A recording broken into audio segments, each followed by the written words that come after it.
Farooq Sheikh versus state of Assam ही जी case आहे, ही केस अशी ही फार महत्त्वाची केस आहे रिस्पॉन्डंटच्या दृष्टिकोनातनं. तर पत्नी जी आहे, ह्या फारुख शेखच्या पत्नीने त्याच्या विरोधामध्ये वेगवेगळ्या कायद्यांमध्ये पोटगी मंजूर करून घेतली होती. 125 मध्ये डोमेस्टिक व्हायलन्स ॲक्टमध्ये आणि मॅरेजचा ॲक्ट प्रमाणे सुद्धा.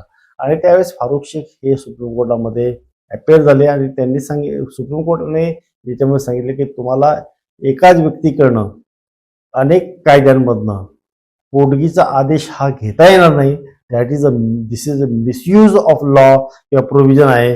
आणि म्हणून असं जर आढळून आलं तर ते तुमचं मिसयूज ऑफ लॉ म्हणून तुमची जी केस आहे ती रद्दबातल केली जाऊ शकते, असं एक स्वरूपाचं जजमेंट याच्यामध्ये झालंय.